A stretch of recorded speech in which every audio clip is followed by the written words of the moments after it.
सभी भाइयों को नमस्कार। व्यापार की यह एक सामान्य प्रक्रिया है कि जब किसी माल या सर्विस की सप्लाई की जाती है तो उस माल या सर्विस की सप्लाई के संबंध में कैश डिस्काउंट, ट्रेड डिस्काउंट के साथ साथ फ्री सैंपल, फ्री गिफ्ट्स आदि भी प्राप्त होते हैं। इस प्रकार से प्राप्त फ्री गुड्स का आईटीसी पर क्या प्रभाव पड़ेगा, यह एक ज्वलंत समस्या वैट रेजिम में भी रही है तथा यह समस्या जीएसटी रेजिम में भी रहेगी। अतः इन बिंदुओं पर विचार करना अत्यंत आवश्यक है। मुझे आशा ही नहीं परंतु पूर्ण विश्वास भी है कि मेरे द्वारा किया गया प्रयास आपके लिए लाभकारी होगा। मेरा आपसे यह नम्र निवेदन है कि यदि यह मेरा वीडियो आपको पसंद आया हो तो इसे सब्सक्राइब कर दें तथा बेल आइकॉन पर क्लिक भी अवश्य कर दें ताकि नए वीडियो आपके पास तक पहुंचते रहें तथा अपने दोस्तों आदि में लाइक एवं शेयर भी कर दें ताकि आपके लाइक और शेयर करने से हमें प्रोत्साहन मिलता रहे। मेरा आपसे नम्र निवेदन है कि यदि मेरे इस वीडियो में कोई गलती पाई जाती है या आपका कोई इस संबंध में सुझाव हो तो उस गलती या सुझाव से हमें 9012631620 या 9837652179 पर अवश्य सूचित कर दें। मेरे द्वारा ब्लॉग का लिंक भी इस वीडियो के डिस्क्रिप्शन बॉक्स में दिया गया है ताकि इस वीडियो का टेक्स्ट वर्जन देखने के लिए कृपया ब्लॉग के लिंक का भी अवलोकन करने का कष्ट करें। अब हम वीडियो पार्ट सेकंड अर्थात जीएसटी रेजिम में फ्री सैंपल और गिफ्ट का आईटीसी पर क्या प्रभाव पड़ेगा इस संबंध में विचार करेंगे। गुड्स या सर्विस की सप्लाई कंसिडरेशन के बदले में करने पर जीएसटी लागू होता है। हालांकि भले ही कुछ संपत्तियों को फ्री ऑफ कॉस्ट के आधार पर डिस्पोज ऑफ कर दिया गया हो, ऐसे मामले में उन्हें इस प्रकार डिस्पोज ऑफ की गई संपत्ति पर जीएसटी के दायित्व को वहन करना पड़ेगा। सीजीएसटी एक्ट या एसजीएसटी एक्ट के सेक्शन 7 के अंतर्गत सप्लाई शब्द को परिभाषित किया गया है। इस एक्ट के उद्देश्य के लिए शब्द सप्लाई के अंतर्गत सभी प्रकार की गुड्स या सर्विस की सप्लाई शामिल है जिन्हें sale, transfer and exchange, barter ETC के रूप में कंसिडरेशन के बदले में किसी व्यक्ति द्वारा व्यापार के दौरान या उसे आगे बढ़ाने के लिए किया जाता है। अतः किसी माल या सर्विस की कंसिडरेशन के बदले में सप्लाई करने पर जीएसटी लगाया जाता है। इस प्रकार यह निष्कर्ष निकाला जा सकता है कि जीएसटी के सेक्शन 7 के अंतर्गत बिना कंसिडरेशन के किसी गुड्स या सर्विस की सप्लाई जीएसटी के दायरे के बाहर होनी चाहिए।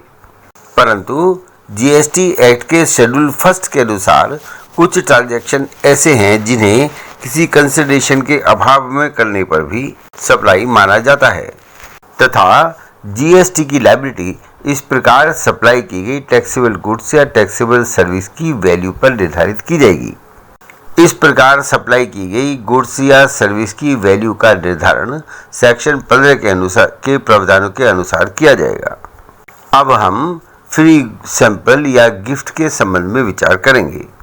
जब किसी ग्राहक या डॉक्टर को फ्री में दिया गया कोई प्रोडक्ट ताकि उस प्रोडक्ट को इस्तेमाल करके वह ग्राहक या डॉक्टर अपनी स्वयं की संतुष्टि कर सके, फ्री सैंपल या गिफ्ट कहलाते हैं। अब फ्री सैंपल या गिफ्ट के मामले में आईटीसी लेने का प्रश्न उठता है। जीएसटी एक्ट की धारा 17 की सबसेक्शन 5 के अंतर्गत आईटीसी क्रेडिट के ब्लॉक के संबंध में कहती है। इसके अतिरिक्त जीएसटी एक्ट के सेक्शन 17(5) की क्लॉज एच के अंतर्गत goods lost, stolen, destroyed, written off और disposed of by way of gift और फ्री सैंपल के मामले में आईटीसी को रिवर्स करने के संबंध में कहती है। फ्री सैंपल भी दो प्रकार के होते हैं। Sample type first, pharmaceutical manufacturing companies द्वारा डॉक्टरों को दिया गया फ्री सैंपल जिस पर यह स्पष्ट रूप से लिखा हो कि physicians sample not for sale. Free sample type 2, जहां पर उस प्रोडक्ट की पैकिंग में कोई अंतर नहीं है, उस प्रोडक्ट के पैकिंग पर कीमत भी लिखी है तथा free sample not for sale के रूप में उस पर कुछ भी नहीं लिखा है। इसका अर्थ यह है कि कोई भी व्यक्ति उस प्रोडक्ट को बहुत आसानी से सेल ऑब्लिक सप्लाई कर सकता है। इन दोनों ही परिस्थितियों में सप्लायर को जीएसटी एक्ट की सेक्शन 17(5) की क्लॉज एच का पालन करना आवश्यक है। इसके अलावा जैसा कि ऊपर कहा गया है कि सैंपल टाइप 2 पर कोई मार्क यह इस आशय का नहीं है कि सैंपल नॉट फॉर सेल, अतः सैंपल टाइप 2 की एसेट एक व्यापारिक वस्तु होती है। इसके खरीदने पर भी रिसिपेंट द्वारा आईटीसी क्रेडिट का लाभ लिया जा सकता है। यहाँ यह संभावना है कि जीएसटी अथॉरिटीज द्वारा सैंपल टाइप 2 को जीएसटी एक्ट के शेड्यूल 1 के अनुसार सप्लाई माना जा सकता है तथा ऐसी सप्लाई पर जीएसटी की मांग की जाए। ऐसी स्थिति में माल की सप्लाई की वैल्यू सेक्शन 15 के अनुसार निकाली जाएगी। व्यापारी द्वारा की गई रिवर्सल ऑफ आईटीसी को अस्वीकार भी किया जा सकता है। दूसरे शब्दों में यह कहा जा सकता है कि कोई डीलर आईटीसी रिवर्स करने के लिए सहमत हो सकता है जिसका लाभ वह पहले उठा चुका है, परंतु ऑडिट के समय टैक्स अथॉरिटीज द्वारा यह कहा जा सकता है कि फ्री सैंपल की सप्लाई पर जीएसटी की कर देता है। सीबीआईसी ने दिनांक 7 मार्च 2019 को सर्कुलर नंबर 92/2019 जारी किया गया तथा जीएसटी के अंतर्गत सेल्स प्रमोशन स्कीम पर विभिन्न संदेहों को स्पष्ट कर दिया गया। सीबीआईसी द्वारा निम्नलिखित बिंदुओं से संबंधित बिंदुओं पर स्पष्टीकरण दिया गया है। A. Free sample and gifts. B. Buy one get one free offer. C. Buy more save more offer द्वारा दिया गया डिस्काउंट तथा डी. Secondary discounts. अब हम गिफ्ट के संबंध में विचार करेंगे। गिफ्ट का अर्थ है कि किसी व्यक्ति द्वारा किसी दूसरे व्यक्ति को मौजूदा चल या अचल संपत्ति को बिना मूल्य के स्वेच्छापूर्वक ट्रांसफर करना। इस प्रकार गिफ्ट को बिना मूल्य के स्वेच्छापूर्वक ट्रांसफर करना कहते हैं। इस स्थिति में सेक्शन 17(5)H के प्रावधान के अनुसार अनुपातिक रूप से प्रोरेटा बेसिस पर आईटीसी को रिवर्स करना होगा। इस संबंध में शेड्यूल 1 का पॉइंट नंबर 2 इम्पोर्टेंट है जो यह कहता है कि सप्लाई ऑफ गुड्स और सर्विस और बोथ बिटवीन रिलेटेड पर्सन और distinct persons as specified in section 25 made in the course of और furtherance of business shall be treated as supply. इस प्रावधान में एक प्रोविजन भी है, प्रोवाइडेड दैट किसी एम्प्लॉयर द्वारा किसी एम्प्लॉय को एक वित्तीय वर्ष में 50,000 रुपये से कम मूल्य के गिफ्ट को सप्लाई ऑफ गुड्स और सर्विस नहीं समझा जाएगा। इस प्रकार ऐसे मामलों में जो उपरोक्त प्रोविजन के अंतर्गत आते हैं इसमें आईटीसी को रिवर्स करने की आवश्यकता नहीं है। अब हम फ्री सैंपल या गिफ्ट को दो भागों में वर्णन करेंगे। पार्ट फर्स्ट, जहां खरीदार अर्थात रिसिपेंट को किसी प्रोडक्ट की कुछ यूनिट खरीदने पर उसी प्रोडक्ट की कुछ यूनिट फ्री ऑफ कॉस्ट मिलती हैं। उदाहरण के लिए by one get one free offer. Part second, जहां खरीदार को माल की कुछ यूनिट खरीदने पर कुछ माल अधिक पाने का ऑफर दिया जाता है तथा इस प्रकार का ऑफर माल के पैकिंग पर भी किया जाता है। उदाहरण के लिए गेट 50 ग्राम एक्स्ट्रा और 20% फ्री। अब हम part first by one get one free offer के संबंध में विचार करेंगे। कभी कभी कंपनियां by one get one free प्रकार के ऑफर की घोषणा करती हैं। उदाहरण के लिए एक साबुन खरीदें और एक साबुन मुफ्त पाएं, या एक टूथपेस्ट खरीदने पर एक टूथपेस्ट फ्री मुफ्त में पाएं। जीएसटी एक्ट के सेक्शन 7(1) की क्लॉज ए के परिप्रेक्ष्य में यह भी निष्कर्ष निकाला जा सकता है कि जिन वस्तुओं या सेवाओं की सप्लाई बिना किसी कंसिडरेशन के की जाती है उन्हें जीएसटी एक्ट के अंतर्गत सप्लाई नहीं माना जाएगा। इस संबंध में अपवाद यह है कि जो गतिविधि शेड्यूल फर्स्ट के अंतर्गत आती हैं उन पर यह प्रावधान लागू नहीं होगा। आम बोलचाल की भाषा में यह कहा जा सकता है कि इस तरह के मामले में एक वस्तु के साथ एक वस्तु को बिना किसी कंसिडरेशन के फ्री सप्लाई किया जा रहा है, परंतु वास्तव में ऐसा नहीं है, क्योंकि इस प्रकार की सप्लाई में फ्री गुड्स की कोई इंडिविजुअल सप्लाई नहीं है, बल्कि यह दो या दो से अधिक माल की सप्लाई का मामला है, जहां पूरी सप्लाई के लिए एक ही कीमत वसूल की जा रही है। खरीदार या रिसिपेंट द्वारा एक ही कीमत पर दो सप्लाई के मामले को अच्छा समझा जाता है। इसके अलावा जीएसटी एक्ट के अंतर्गत इस प्रकार की सप्लाई पर टैक्स लायबिलिटी इस बात पर निर्भर करती है कि यह सप्लाई कंपोजिट सप्लाई है या मिक्स्ड सप्लाई, तथा रेट ऑफ टैक्स इस अधिनियम की धारा 8 के अनुसार निर्धारित किया जाएगा। इसके अलावा यह भी स्पष्ट किया जा रहा है कि सप्लायर को इनपुट सर्विस या कैपिटल गुड्स पर आईटीसी मिलेगी। अब हम पार्ट सेकंड में by one get more free offer के संबंध में विचार करेंगे। कुछ मामलों में बायर या रिसिपेंट को यह ज्ञात होता है कि किसी प्रोडक्ट की अमुक यूनिट खरीदने पर उसी कीमत पर कुछ माल की अतिरिक्त मात्रा प्राप्त होगी। ऐसे मामलों में एक माल की कीमत पर केवल अतिरिक्त माल की मात्रा की सप्लाई नहीं की जाती है, अतः यह केवल कंपोजिट स्कीम ही होगी, तथा इस प्रकार की सप्लाई को मिक्स्ड सप्लाई नहीं कहा जा सकता है। सप्लायर द्वारा माल की कीमत पर टैक्स भी दिया जा रहा है, अतः वह इनपुट टैक्स पर आईटीसी क्लेम करने का हकदार होगा।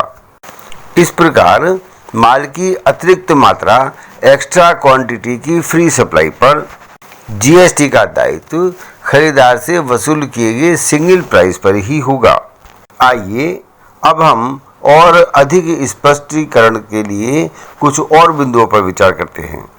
बिंदु ए, डिस्ट्रीब्यूटर को दिया गया मुफ्त सामान कंपनी के हाथों में सेल्स प्रमोशन का खर्चा होता है, इसलिए इसे गिफ्ट के रूप में नहीं माना जाना चाहिए।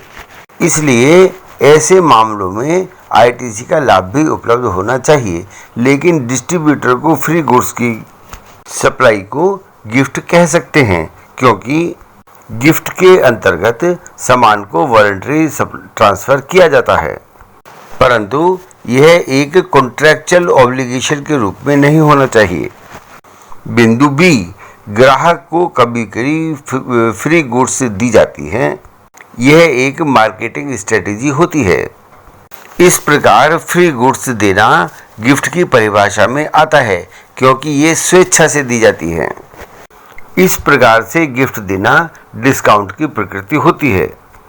इस प्रकार की योजनाएं ग्राहक को कुछ फ्री देकर इनडायरेक्ट रूप से कम कीमत में अधिक मात्रा में सामान देने की ऑफर देने की होती है। इस प्रकार की छूट को एक प्रकार से ट्रेड डिस्काउंट या क्वांटिटी डिस्काउंट के रूप में कहा जा सकता है। जीएसटी एक्ट के सेक्शन 17(5) की क्लॉज एच के अनुसार इस प्रकार के फ्री ऑफ कॉस्ट दिए गए माल को गिफ्ट माना जा सकता है, तथा विभागीय अधिकारी ऐसे फ्री ऑफ कॉस्ट के संबंध में आईटीसी रिवर्स करने के लिए कह सकते हैं।